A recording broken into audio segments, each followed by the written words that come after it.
बताओ पीने के लिए कौन सा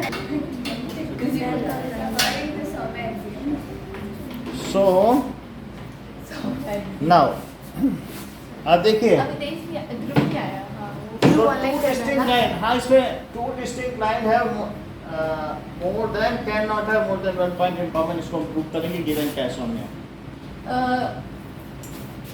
इतना तो ठीक है, इन्होंने अब बोले इसका मतलब है कि जानती थी सर That एक is AB सर एक line the CD lines are given ये क्या दिया हुआ है? और LM दिया है ना, LM AB and CD lines are given, ये हमने बता दिया कोई गिवन है। दो अब आपको line क्या प्रूव करना है? कि टू डिस्टिंक्ट पॉइंट्स में एक ही कॉमन, टू डिस्टिंक्ट लाइन में एक ही कॉमन पॉइंट होते हैं। अच्छा लाइंस इंटरसेक्ट, लाइन क्या कर सकती हैं? Intersect. Lines can have at most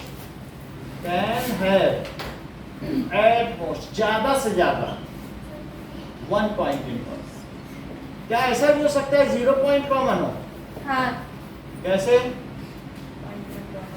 बोलो, एक सेकेंड ये ठीक बता रही है। अगर लाइन पैरेलल हो तो उसमें कितने पॉइंट कॉमन है? 0 और अगर इंटरसेक्टिंग हो तो 1 1। ठीक है, 1 से ज्यादा नहीं हो सकता है। लेकिन अर्पिता का कहना है कि क्यों नहीं हो सकता है, मेरे तो 2 पॉइंट कॉमन है।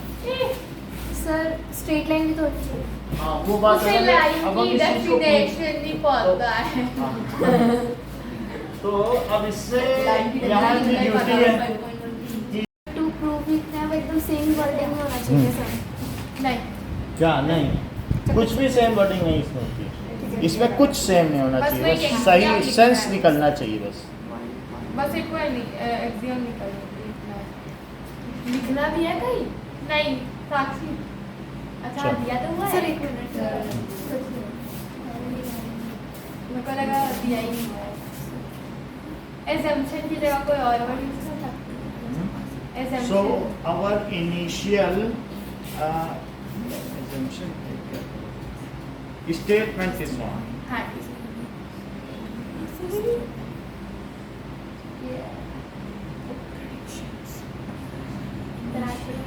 क्या लिख सकते हैं assumption की जगह? Statement, So, our initial statement, पहला statement है वही गलत है।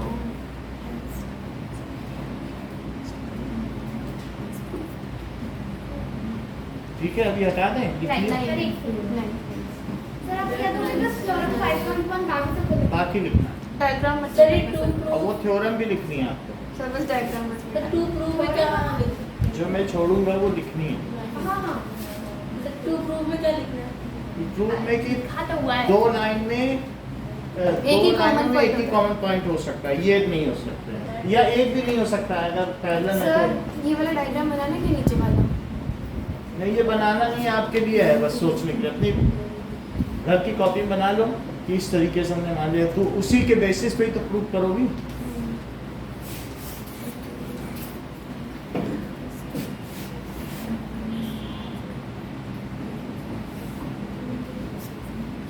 हो गया?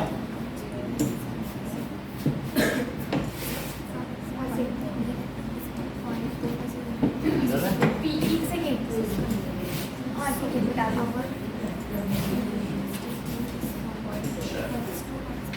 बस एक बार याद कर लो। एक्सियम 5.1 याद कर लो। हाँ यार ये एक्सियम 5.1 कौन से पेज पे है? क्या है? So 82. Sure. Okay, now start. बात मत करो। सर स्टार्ट अच्छे से करें? बात कर रहे हो। सर स्टार्ट करें? चलो।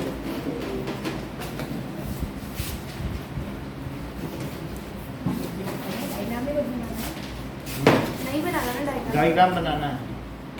कौन सा दोनों? दोनों डायग्राम तो अगर लिखोगे ए बी ए बी सी तो कुछ तो बनाना पड़ेगा ना। सेकेंड वाला। दोनों बना देना।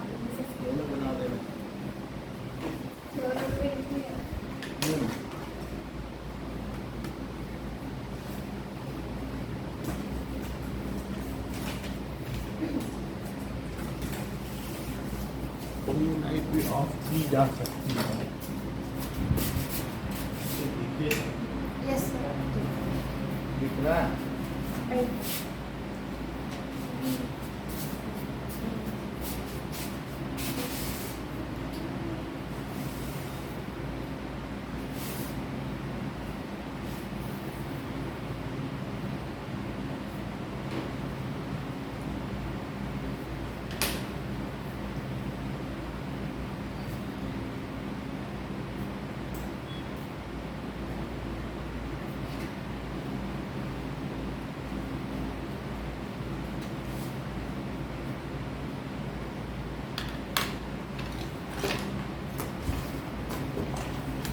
लिखना है क्या? हाँ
अब तो शाइन नहीं कर रहा बेटा,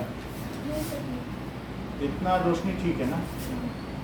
वो वहाँ पे आपको लगाया है।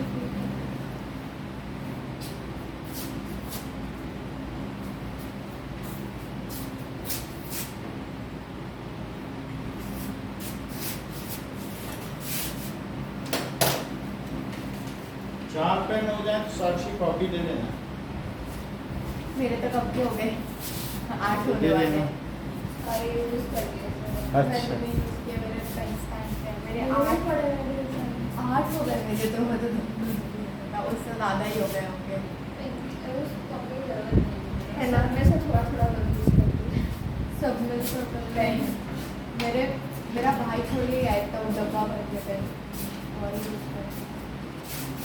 अब दिक्कत नहीं कर रहा ना उसका रिफ्लेक्शन। एयरपोर्ट पे जाके 4 कपड़े तो वो दे के गया था, पहन लेके जाता तो क्या हाल है। चलो अब देखो कितना हो गया सभी का।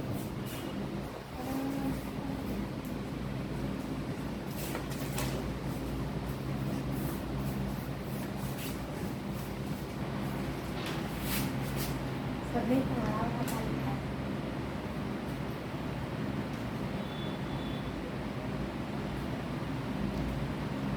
एक और बजा दो, मेरा आ गया, वरना मुझे एक और टेस्ट की जरूरत पड़ती है।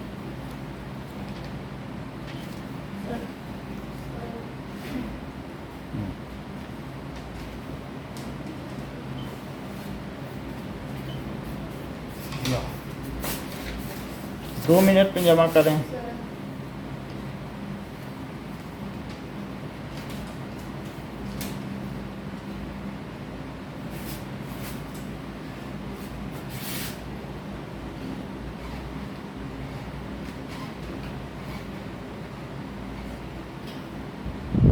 लो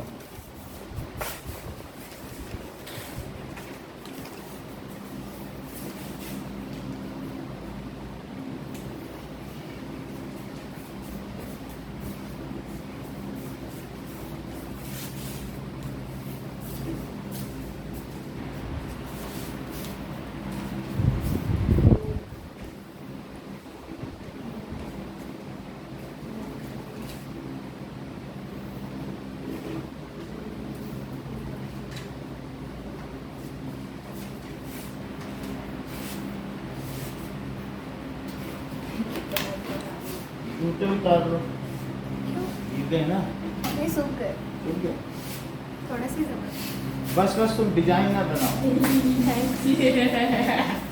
जाओ फटाफट, आगे तो पढ़ना है ना। यू। 5 मिनट बाद बेटा फिर पहन लेना, ये हो जाए। नहीं है सर इसने भी लिखा जल्दी जल्दी लिखा चलो इतना बड़ा लिख रहा था, मेरा तो 3 लाइन में आया, इतने बहुत लाइन ये जितना था ना तो 3 लाइन में लिख दिया, ये भी सब Now. सब फंस गया। मैंने तो बहुत बड़ा कॉन्ट्राडिक्शन पे लिखा ही So. कुछ लिखा ही नहीं, assumption पे सुनने वाला चीज तो लिखा ही नहीं। गया गया गया ओके ओके, हाँ ठीक है। Now there is next question, equivalent version of Euclid's fifth postulate। Fifth postulate पढ़ा जो सबसे बड़ा postulate है। तो क्या आपको ये बात मालूम है कि प्लेफेयर थ्योरम उसका एक सिंपल वर्जन है? ठीक बता दीजिए।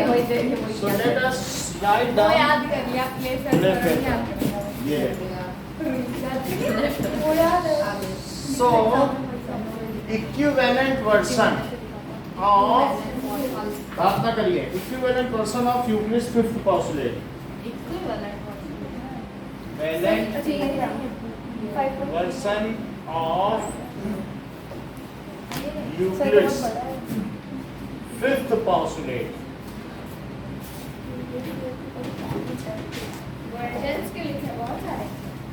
यानी जो उससे मिलता जुलता हो तो उसे इक्विवेलेंट वर्जन कहेंगे।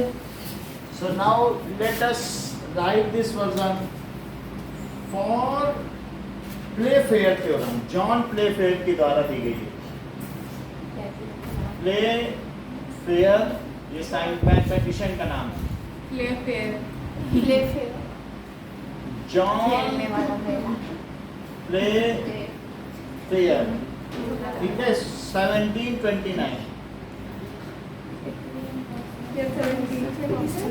ये दिया इन्होंने बताया for every line L, for every line L and for every point P, and for every point P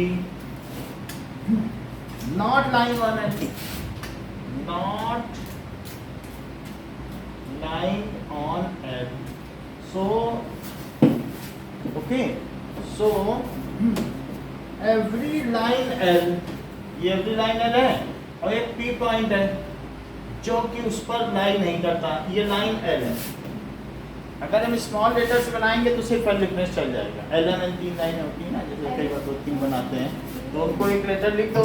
ये एल लाइन है, ये एम लाइन है, और उसको ट्रांसवर्सल पी कट कर दिए, ऐसे लिखा जाता है।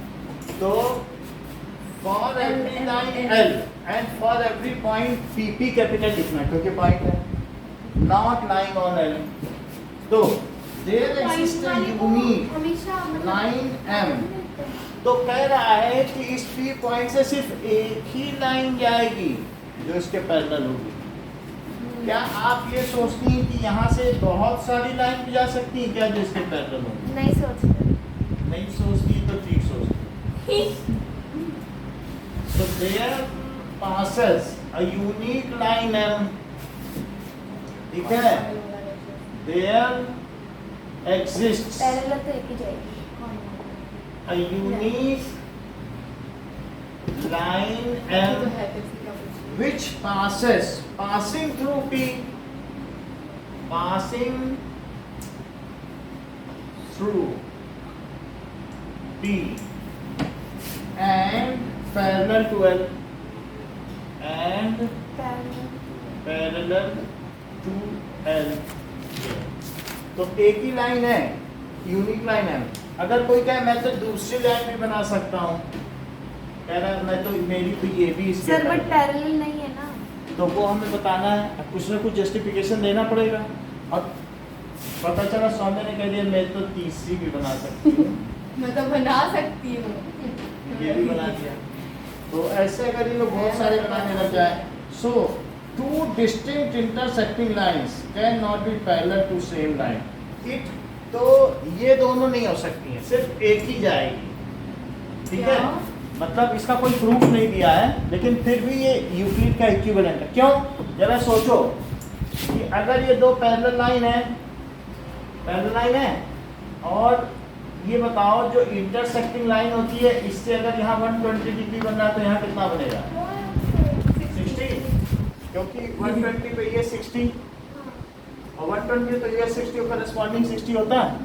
अब जैसे सौम्य ने कहा देखो मैंने ये लाइन पास कर दी, तो बोलो ऐसे करने से क्या इनका एंगल घट के 110 डिग्री हो गया है? हाँ, तो 110 प्लस 70 कितना हो गया? ये 2 राइट एंगल है या लेस देन 2 राइट एंगल है? Less than. तो 110 डिग्री और plus 60 degree it is equal to 170 degree जो कि लेस देन 2 राइट एंगल है। तो क्या ये अभी भी पैरेलल रहेगी? राइट एंगल, तो ये तो इस साइड मीट कर जाएगी। अगर ये जरा सा भी झुका दे तो मिल ना जाए, और जरा सा उठा दें तो दूसरी तरफ मिल जाए। फिर तो वो वाला है ना, if produced then they will meet on वही same चीज तो है, side। वही बात की नहीं। अगर एक ही पैरेलल हो सकती, दूसरा झुकाने या उठाने से तो बात बिगड़ जाएगी, उसका एंगल ही बदल जाएगा। if produce indefinitely, तो क्या ये उसका इक्विवेलेंट वर्सन नहीं है? बोलो। वो ज्यादा अच्छा है। अगर कहती हो हाँ तो रिपीट करो प्लेफेयर थ्योरम, बोलिए।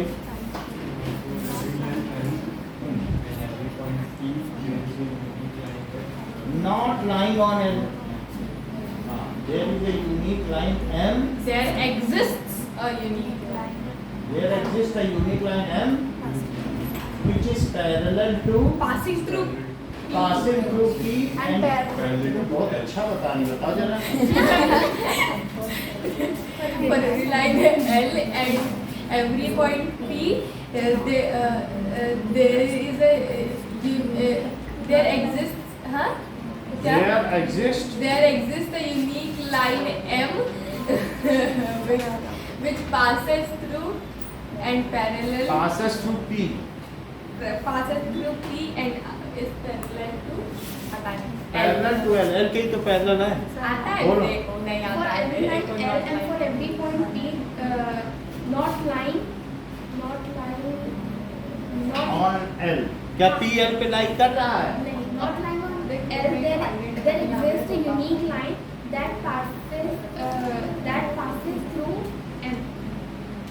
There exists a unique line M M passing through P and and parallel to it. repeat करो।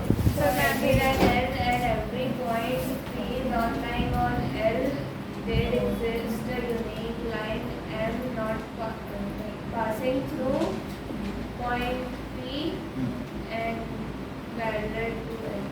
गलत, पॉइंट भी नहीं है, बस पी है। गलत। For every line L and for every point P not lying on L, there exists a unique line M passing through P and parallel to L. सही, समझ में आ गई बात? चलो एक और इसका अल्टरनेटिव। नहीं। So two distinct intersecting lines cannot be parallel to same sir but line. मेरे को अभी तक समझ में नहीं आया वो बोलना क्या चाह रहा है। मतलब ये है कि फिर से समझो कि अगर एक लाइन है और एक लाइन एक पॉइंट P है, तो तुम यशिका से कह देना कि तुम P से अगर दो पैरेलल लाइंस गुजार के दिखाओ तो मैं तुम्हें एक लेज इनाम दूंगी। ये दिन भर लगी रहेगी। लेस क्या मैं अपनी पूरी जायदाद अच्छा, तो ये नहीं कर पाएंगे ऐसा। इसको चैलेंज कर देना कि P से तुम इसके पैरेलल दो लाइन बना दो। अगर बना दे सर बन जाएगी, एक थोड़ी सी नीचे एक थोड़ी सी ऊपर। नहीं बस P से जाने वाली। हाँ फिर आप मुझे पॉइंट बना दो उसके बाद में point is that which has no part. हाँ, तो समझ में आ गई बात कि नहीं? तो P से सिर्फ एक ही पैरेलल लाइन जा सकती है। किसी एक पॉइंट है, अगर एक लाइन के ऊपर नीचे एक पॉइंट है तो उससे कितनी पैरेलल लाइन जा सकती है? एक ही जा सकती है। यही प्लेफेयर कहना चाहते हैं। लेकिन एक दूसरे साइंटिस्ट हैं, वो क्या कहना चाहते हैं? To distinct intersecting lines. जरा ये देखो कॉम्पिटिशन है ना। टू डिस्टिंक्ट इंटरसेक्टिंग, बात ना करिए, intersecting lines cannot be parallel to same line। अच्छा, अब एकलव्य क्लेम कर रहे हैं कि ये मेरी टू इंटरसेक्टिंग लाइंस हैं और ये P है, मतलब ये किसी से गुजर रही है और कह रहे हैं ये जो मेरी टू इंटरसेक्टिंग लाइंस है ना, ये L के पैरेलल है। तो क्या इनकी बात सत्य है या असत्य? सर क्या? देखो, ये कहना चाहते हैं कि टू डिस्टिंक्ट इंटरसेक्टिंग लाइंस, ठीक है, आर पैरेलल टू L। नहीं है, कह रहे हैं कि दोनों ही पैरेलल हैं। ना एक भी नहीं है। अब अगर ये ऐसे यहाँ तो एक नहीं है, इसको लेकिन parallel कई line बार की ये भी definition ऐसा भी कह सकते थे कि ये दोनों टू डिस्टिंक्ट इंटरसेक्टिंग लाइंस है जो P से पास कर रही हैं, तब एक हो जाती शायद, हम इसकी बात मान लेते हैं, लेकिन दो तो तब भी ना होती ना। Two lines which never intersect each other are called parallel lines। तो फिर कैसे? Two distinct intersecting lines cannot be parallel to same line। ये शिका रिपीट करो।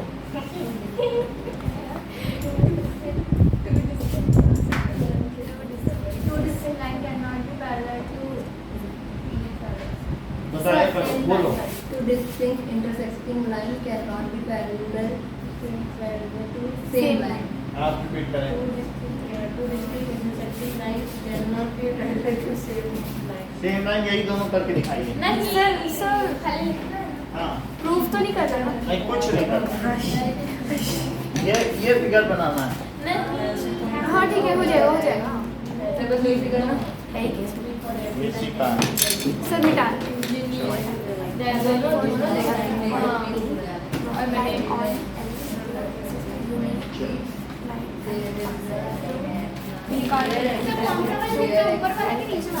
दोनों ही, एक तो कोई भी लिख लेना, एक लिखना है कोई। ये और ये आपने मुझे प्लेयर फेयर थ्योरम, ये दोनों यूज होगी ना, अभी क्वेश्चन कराएंगे। सर अभी एक मिनट रुक सर जाओ। दोनों ही एक ही चीज है तो एक ही यूज करेंगे। सर मिटाना मत। दोनों यूज करेंगे अभी तो, बिना इसकी यूज ही नहीं कर पाएंगे, आपको याद नहीं होगा। ऊपर नीचे कैसे भी लिख लेना। ये प्ले फेयर थ्योरम ये है, ये प्ले फेयर थ्योरम नहीं है। हाँ तो आपने और क्यों लिखा? और लिखा है और का मतलब है अल्टरनेट फॉर्म, तो ये वन है और ये टू अल्टरनेट, सर दूसरी वाली देखो। दो अल्टरनेट है, दोनों ही लिखनी है, समझ आई? ये यूक्लिड की दोनों है। चलो अब नहीं बता, एक सेकेंड। सर दूसरी वाली देखो। देख लो बुक में दिए हैं।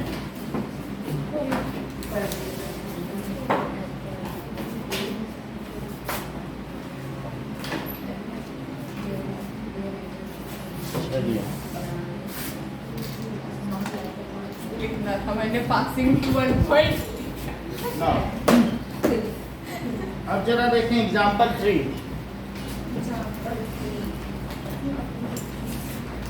Consider the following statement. There exists a pair of straight lines that are everywhere equidistant from one another. Pair of straight line दी गई है और जो हर जगह इक्विडिस्टेंस है। इक्विडिस्टेंस का मतलब यहाँ पे अगर डिस्टेंस निकालोगे और यहाँ पे डिस्टेंस निकालोगे तो क्या सेम आएगी? So ऐसा दिया गया है। Is this statement a direct consequence of Euclid's fifth postulate? तो अगर टू इक्विडिस्टेंस लाइन है, क्या ऐसा हो सकता है कि जिनके बीच में एंगल, इनके बीच में क्या एनी साइड में टू राइट एंगल्स है? बोलो, सम ऑफ एंगल्स। तो क्या ये इस तरफ मीट करेंगी? दूसरी तरफ भी क्या इनका sum of angles interior angle two right angles है? Yes sir. तो क्या ये इधर मीट करेंगी? तो क्या पैरेलल लाइन एग्जिस्ट कर सकती है यूक्लिड के फिफ्थ पोस्टुलेट से? हाँ, कर सकती हैं, क्योंकि पैरेलल लाइंस हो सकती हैं। वो ये कह रहे हैं कि टू राइट एंगल से लेस होगा तो मीट कर जाएंगी। तो ना उधर टू राइट एंगल से कम है ना इधर टू राइट एंगल से कम है, तो कभी मीट नहीं करेंगे। और ऐसी लाइन तो पैरेलल लाइंस ही कही जाती है। तो क्या two parallel lines is a direct consequence of Euclid's fifth postulate? क्या यूक्लिड के फिफ्थ पोस्टुलेट से टू पैरेलल लाइन एग्जिस्ट कर सकती हैं? देखो, तो yes, two parallel lines can exist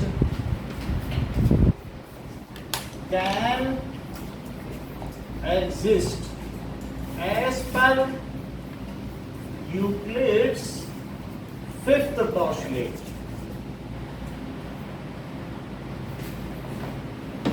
Because on both sides of transversal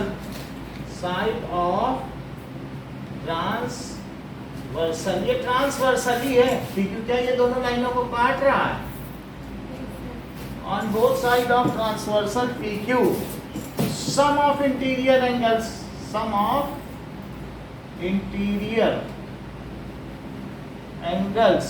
is two right angle,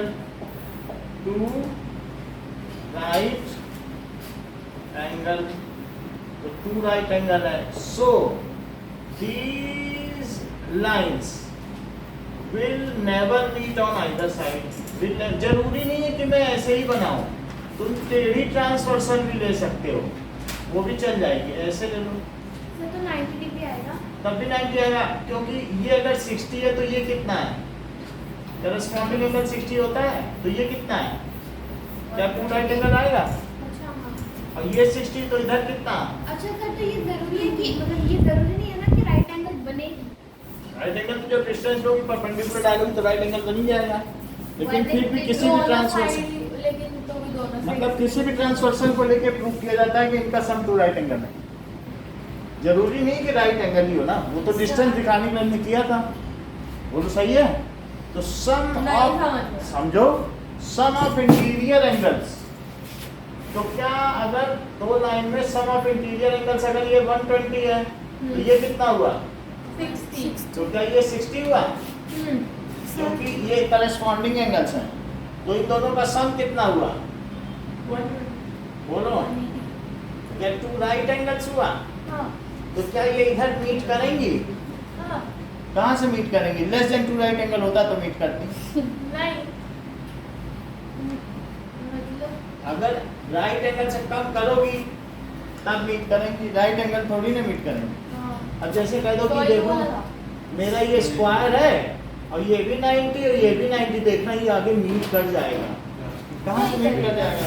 जब दो राइट एंगल में मीट कर जाएगा, सीधा सीधा चल नहीं कर सकता। तो इस तरीके से पैरेलल है ना, हाँ, ये 60 है और ये 120 है, तो क्या ये इधर मीट कर जाएगा? नो सर, नहीं, क्योंकि इधर भी टू राइट एंगल है। तो वही चीज यहाँ कही गई है, तो वो मीट करेंगे on either side. So these lines will never meet on either side. तो इसलिए are two parallel lines a direct consequence of postulate 5? हाँ, बोलो, दो समांतर रेखाओं की जो परिकल्पना है ये यूक्लिड के पांचवें पोस्टुलेट से मिलती जुलती है। हाँ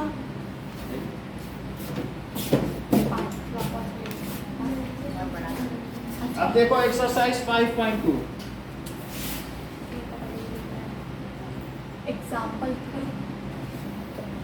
Now, how would you rewrite Euclid's fifth postulate so that it is easier to understand?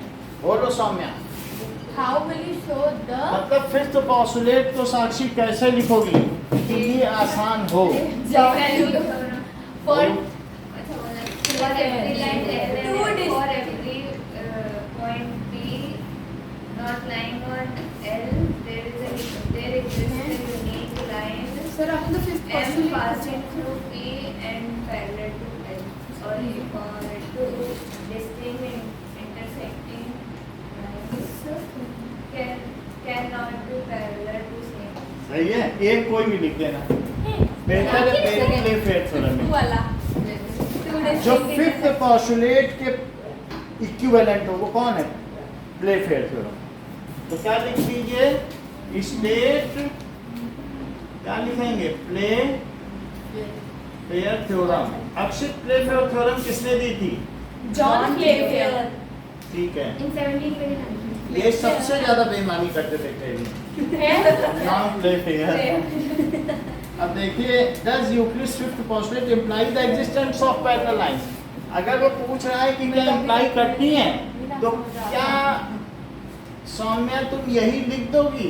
नहीं हाँ क्योंकि इन्हीं से तो पता चल रहा है कि पैरेलल लाइंस है। ऑलरेडी देख लो, सर एक minute already two parallel lines can exist as per the fifth postulate। ठीक है, क्योंकि on both sides the sum of interior angle is 2 right angle। Sir अब इसका भी टेस्ट होगा क्या? नहीं कुछ नहीं। अब हम देखेंगे लाइंस एंड एंगल्स। मेरे को लगा था 50 होगी। कर लो, आपकी मर्जी है। 50 कर दो। आप कर लो, पापा रेस्टोरेंट ले जाने वाले होंगे। पापा वापस घसीट से बोलेगा बोलेंगे पढ़ सकती है, घर पे पैसे भी नहीं पड़ती है। चलो, lines and angles. Okay, now sir तो करने टेस्ट में आप बस इतनी आएंगे ना? अरे वाह जो हमने इस वीक पढ़ा है वो आएगा। इस हाँ ठीक है वो थोड़ा सा बस अब देखो, ब्रो अभी लाइन प्ले फेयर थ्योरम आएगी। प्ले फेयर थ्योरम तो आएगी। Now lines and angles. So there are three things. One is line segment.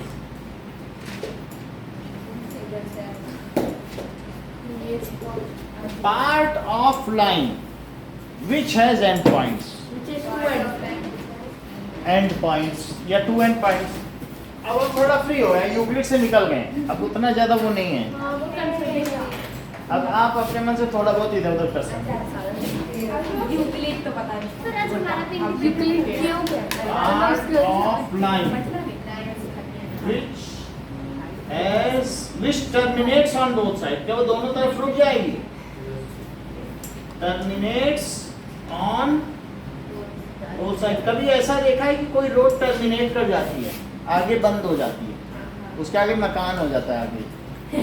ऐसा नहीं होता। नहीं टर्मिनेटिंग वो भी तो रुक- पढ़ा हमने डेसिमल्स डेसिमल टर्मिनेट कर जाता है कि नहीं? वैसे यही है कि पार्ट ऑफ लाइन मतलब एक लाइन का टुकड़ा जो टर्मिनेट हो जाए, या part of line which has two end points.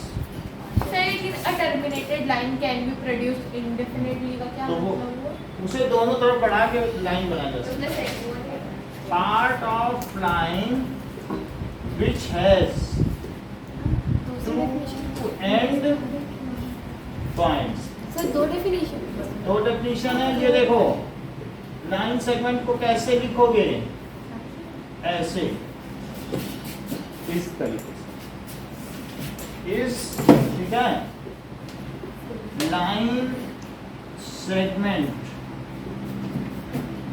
A B, ये लाइन सेगमेंट ए बी। अब जरा देखो, दूसरी चीज है रे। रे क्या चीज होती है? That is A point नहीं, एक उसका बढ़ता जाता है, एक घट जाता है। अरे साथी ठीक है। ओस रे रे is ये क्या चीज है? कराटे वाला It pose। originates from one point but never ends. It sir तो 9 सेगमेंट में इन दोनों में से कोई भी लिखेंगे चलेगा फिर? हाँ from one point। आप ध्यान रखिए फिर अलग से समझना लीजिएगा। From one point but never terminates। देख लो ये सन से निकल रही है, क्या ये इस पिन पॉइंट से निकल रही है और कहीं रुक नहीं रही है, तो इसे क्या कहेंगे? रे हमेशा कैसे होगी? ये इसका ओरिजिनेटिंग पॉइंट है ए, लेकिन ये कहीं रुक नहीं रही है। सो ए इज ओरिजिनेटिंग। सर्कल में जो रे बनाते हैं रेडियस ए बी को कैसे दिखाएंगे? इज रे। Line segment has a definite length but रे इज नॉट। रे की कोई लेंथ नहीं हो सकती। ये तो सन रे निकल रही है, अब अर्थ ना मिलती तो न जाने कहाँ कहाँ जाती है। तो इस तरीके से line segment has definite length. देख लो लाइन से डेफिनेट आगे एक्सटेंड अब भी तो देख कर लो सकते हैं। ए बी को ऐसे कहेंगे, इसे सिंपली ए बी भी लिखने की सुविधा आपको दी गई है। ठीक, अच्छा अब देखो मुझे समझ नहीं आया लाइन सेगमेंट की एक लेंथ होती है ना, सर, पर और आपने रे की लिखा कोई लेंथ होती है। सर पर आपने लिखा है कि line segment has definite length है, इसके दो एंड पॉइंट्स उनके बीच को मेजर कर लो। रे तो जाती ही चली जा रही है। तो आपने लाइन सेगमेंट को रे में लिख दिया। क्या line segment has a definite length but रे डज नॉट हैव। ये सेंटेंस बनाया, रे की कोई लेंथ नहीं होती है। लाइन अब क्या होती है?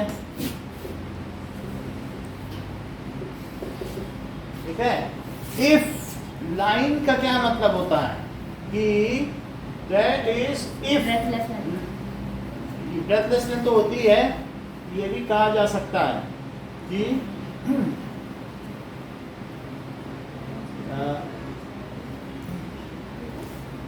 Line can be produced indefinitely on both sides, है ना? Line has no end points. इसके कोई एंड पॉइंट्स भी नहीं होते हैं और कोई ओरिजिनेटिंग पॉइंट्स भी नहीं होते हैं। It goes up to infinity on both side. Goes up to कहाँ तक जाती है?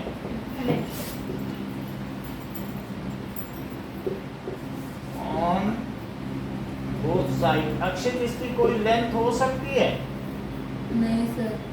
Length it has no length. अच्छा, length- क्या ए बी ऐसे दिखा दे तो ये लाइन होगी?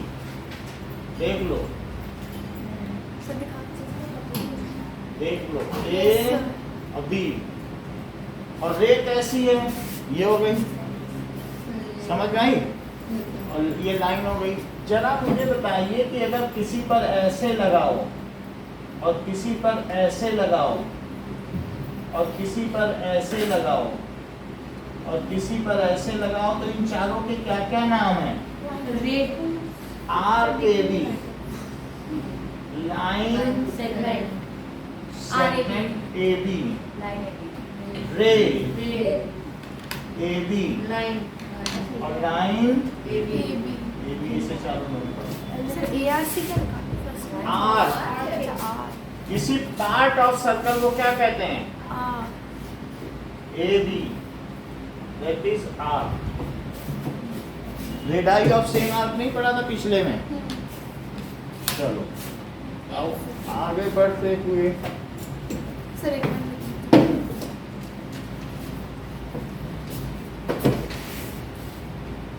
Okay, now we will see collinear points and non-collinear points. पिछली बार जो हमने collinear points की definition लिखी थी वो गलत थी। दो एल आते हैं। मतलब collinear में दो एल होंगे। अच्छा मुझे लगा definition। सर आप डेफिनेशन बोल रहे हो। डेफिनेशन नहीं, स्पेलिंग कहीं कहीं एक भी लिखते हैं, इसलिए इसमें बड़ा कंफ्यूजन है। और ये अमेरिकन और ब्रिटिश दिमाग So- खराब। कोलिनियर अच्छी खासी से पिछली बार जब हमने लिखा था तो मैं पिछले चैप्टर से देख के लिखा था, तो उसमें एक एल था। चैप्टर में क्या होता है? हाँ, तो अब किसको माना जाए ये अरे वो चीज? यूक्लिड पकड़ा। यूक्लिड का तो वो उनके हिसाब से लिखा गया था कि कोलिनियर है। सर, spelling में क्या फर्क पड़ता है? हाँ, जो जैसे दिखाया गया है सारे तो पार्ट एक ही अब देखो ना, तो कोलिनियर पॉइंट्स क्या हैं? दोस points which lie on same line, उन्हें क्या कहेंगे? Collinear points. Those points which lies on one line। तो आप मुझे बता सकते हैं कि ये A है, ये B है और ये C है और ये D है, तो इसमें कौन से कोलिनियर पॉइंट्स हैं? A, B, C। B, C are collinear points. Collinear. And D is not collinear. हाँ, तो लिखो B, D, C are non collinear, क्योंकि B, D, C या A, D, C लिख लो। क्या इनसे होके एक लाइन गुजर सकती है? हाँ। Can a line pass through B, D and C? No। नहीं पास कर सकती ना। Non collinear points A, B point और and A, D, C are also not coordinated। A, D, C भी लिख सकते हो। A सर आपने लाइन B और D हाँ? B और D कर B, D से तो गुजर जाएगी, दो से क्या एक लाइन नहीं गुजरेगी? फिर वो कोलिनियर सर लाइन में आपने दो हाँ। दो में कोई कोलिनियरिटी की कंडीशन ही नहीं होती, दो से तो कोई भी लाइन गुजर जाएगी। तीन तो नहीं, तीन होंगी तब कोलिनियरिटी एग्जिस्ट करेगी ना। दो से क्या एक लाइन नहीं गुजार पाओगी? ये तो पहला ही एक्सियम है, ये से बैठी पहला पोस्टुलेट नहीं है यूक्लिड का। तीन में बात आती है। तो देख लो पालती पालती। अब देखो नॉन कोलिनियर पॉइंट्स, कोलिनियर में दो बार वन लिख दिया। देख लो उसे ठीक करो। सर पॉइंट में भी क्या दो चीज़? लाइन में भी दो बार पॉइंट है अब कहाँ पे? सर लाइन में लाइन में लाइज और सर लाइन में दो बार has no end point point। क्या लाइन में की डेफिनेशन में दो बार पॉइंट है लाइन की डेफिनेशन में ये दो बार कहाँ से आ रहा है? एंड पॉइंट सर आप लिख रहे हो। नॉन कोलिनियर पॉइंट्स, इधर originates। non-collinear points, ठीक है, if three or more points does not lie on same line, if three है तो 3 points, 3 or more points यहाँ भी लिख दो, तब साक्षी तुम्हें दिक्कत नहीं होगी। 3 or more points which lie on one line, ठीक है, और 3 or more points, ठीक है, तो 3 or more points lies does not lie on one line, does not lie on one line, then these are non-collinear, collinear। एक line से ना गुजरे, जैसे ये है तो क्या ये ABC एक लाइन से पास हो रहे हैं, तो ABC नॉन कोलिनियर हो गए कि नहीं? क्या इनसे एक लाइन पास की जा सकती है कि नहीं?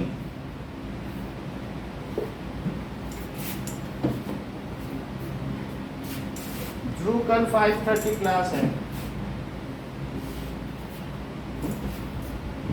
सर आपने क्यों रखा वैसे तीन दिन?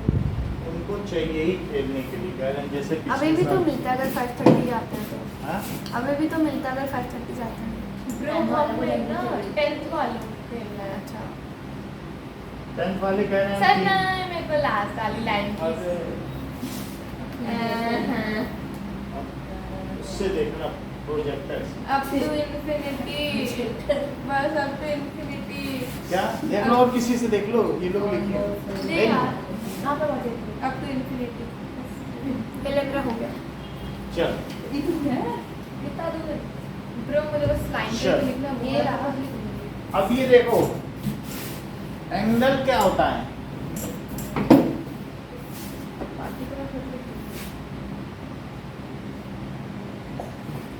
द इंक्लिनेशन, तो दो चीज होती है थी,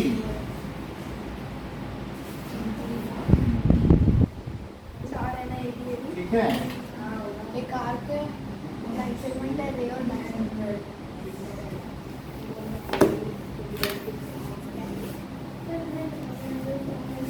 द बस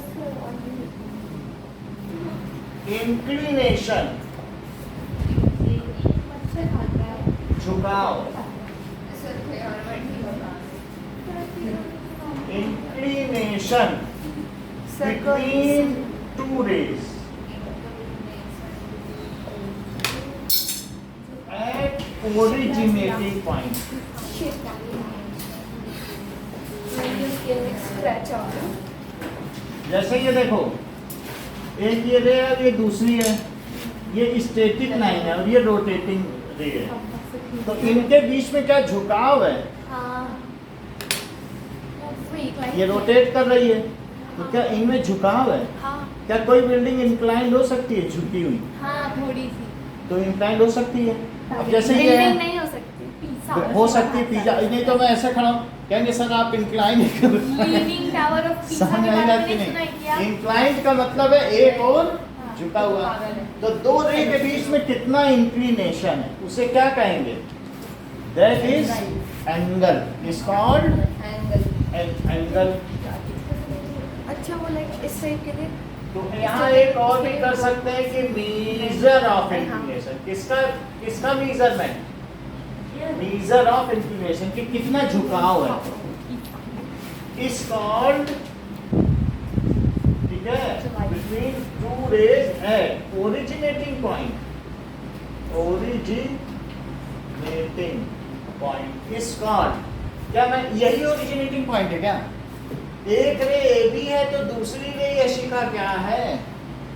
AC, और इनके बीच में क्या ये एंगल है, उनके बीच का झुकाव, तो इसलिए इस एंगल को क्या कहेंगे? बोलिए, ये कौन सा एंगल है? एंगल CAB इसका नाम। अच्छा अब देखो, अगर मान लो ये हो CAB, रे बनाना जरूरी है, तो मुझे बताइए कि ये जो एंगल यहाँ बन रहा है, एक्स एंगल है, मान लो ये वाई है, और एक ऐसा भी एंगल बन सकता है, ये जेड है, तो ये कौन सा एंगल है? एक्यूट एंगल की रेंज क्या होती है जबकि एक्स कहाँ से कहाँ तक हो?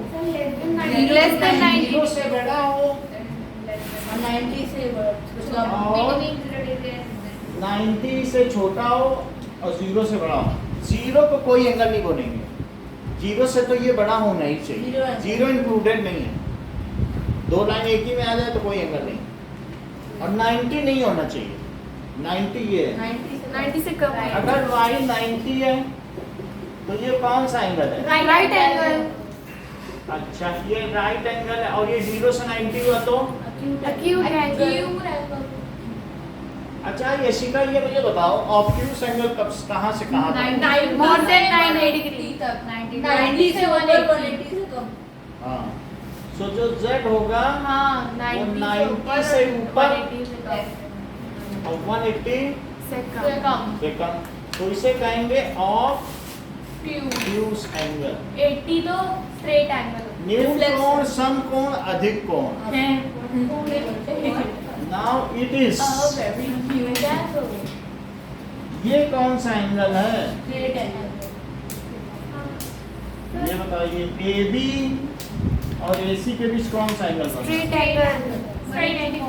तो W को कितना होना चाहिए? 180 डिग्री। स्ट्रेट एंगल लिखिए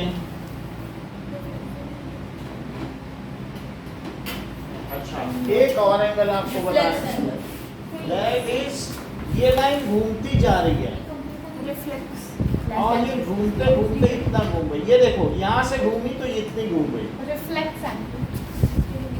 अच्छा ये देखो, अगर ऐसे घूम गई, W के बाद इसे S लिख लो तो 180 से बढ़ गई। मेरा कहने का मतलब है ये लाइन घूम ही रही थी तो ये यहाँ से इतनी घूम गई, 180 से बढ़ गई। मान लो ऐसा है या और कुछ भी लिख दीजिए P।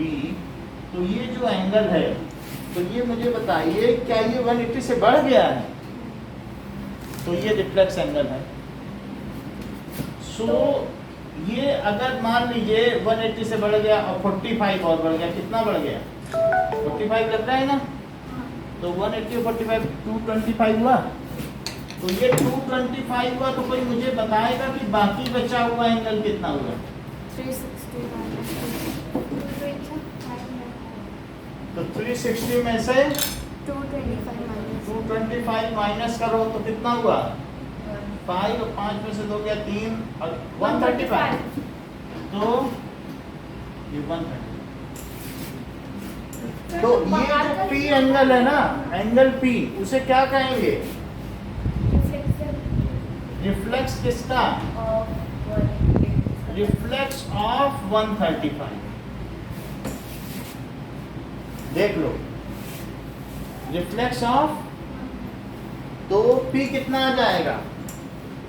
360 minus sir but angle तो अंदर का देखते हैं ना। 135, तो ये कितना आ जाएगा? रिफ्लेक्स 225। तो ये समझ में आएगा कि नहीं? समय का मोर देन 180 इतनी बात समझ आ गई? बट तो रिफ्लेक्स एंगल जो है वो कहाँ से कहाँ तक होगा? Greater than 180 से 360, उसे क्या कहेंगे? रिफ्लेक्स एंगल, उसके बाद सर्कल, ठीक है, फिर 1 रिवोल्यूशन हो जाएगा, sir complete angle, complete angle हो जाएगा। सर्कल बन जाएगा। अब सर जरा एक देखो, मिनट लिखने दो। सर एक सेकंड, हाँ, और सब ने ये रे बनाना। अगर मैंने नहीं, अगर मैंने वही नहीं बनाया, एंगल ही नहीं बना, हमको समझ पड़ेगा। अगर तुमने एंगल्स नहीं बनाए तो तुम्हें 9 मार्क्स मिलेंगे। हैं? एन वाले नो या फिर एन ई 9 वाले नो? 9 मार्क्स की ए मिल जाए। समझ में नहीं आया। अरे नो नो होता है, नो मतलब 0, नो एन और नो। कभी भी किसी को बुद्धिमान कहना, लेकिन अकलमंद मत कहना, इससे वो बुरा मान सकते। अच्छा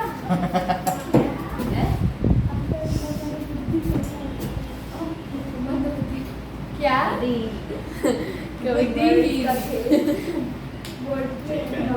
जैसे यहाँ पर ये एंगल x है, तो ये एंगल कौन सा होगा? क्या ये रिफ्लेक्स x है? तो इस तरीके से दो एंगल हैं, एंगल और उसका रिफ्लेक्स एंगल, ये दोनों मिलके कितना होंगे? x plus reflex of angle x, ये दोनों मिलके क्या आएंगे? बोलो, क्या 360 डिग्री होंगे? हाँ बोलो।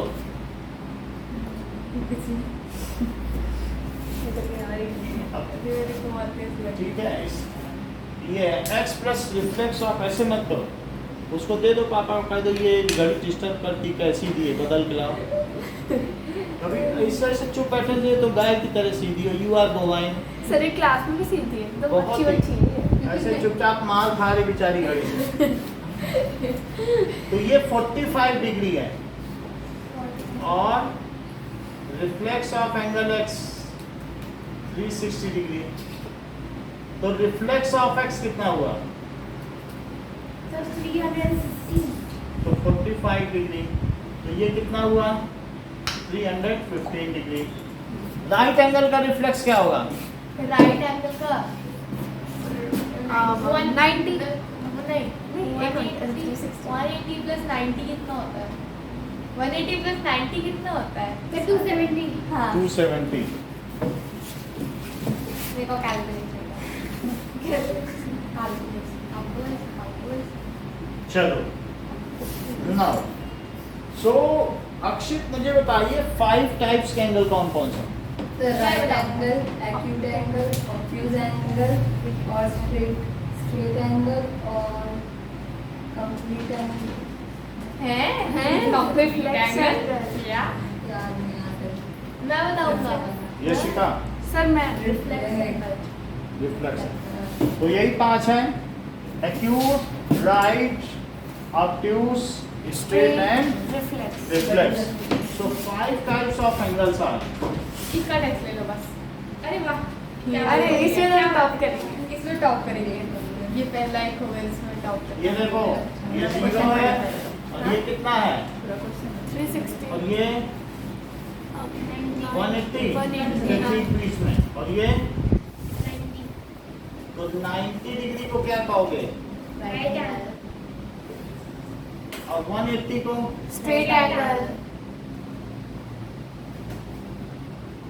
और इसको रिफ्लेक्स रिफ्लेक्स। सबसे ज्यादा जमीन इसी में कब जाएगी और सबसे ज्यादा 90 से 180 ऑब्ट्यूज ऑब्ट्यूज ऑब्ट्यूज एंगल और ये अक्यूट एंगल इतना भी कुछ लोग इसे कहते हैं अक्यूट एंगल। हाँ वो मैं बोलता अक्यूट एंगल जरा भी क्यूट है ठीक है now we will see some angles. तो कुछ एंगल्स देखेंगे। देखते लो और कौन सा है पहला देखेंगे कि लाइन सेगमेंट क्या होता है, अभी तो लिखा था दूसरा रे, अरे टेस्ट तीसरा है लाइन, फोर्थ एंगल। टेस्ट है ये हाँ नहीं सर नहीं ठीक है और फिफ्थ है कोलिनियर पॉइंट्स।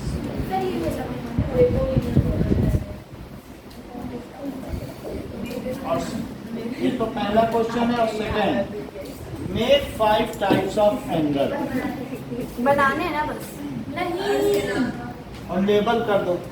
हाँ लेबल नहीं सर ये या तो फिर ये एंगल लो या तो फिर डेफिनेशन लो एक ही. ये सर दोनों एंगल एंड लेबल दें। ठीक है, जो आप कह रही हैं नो बार्गेनिंग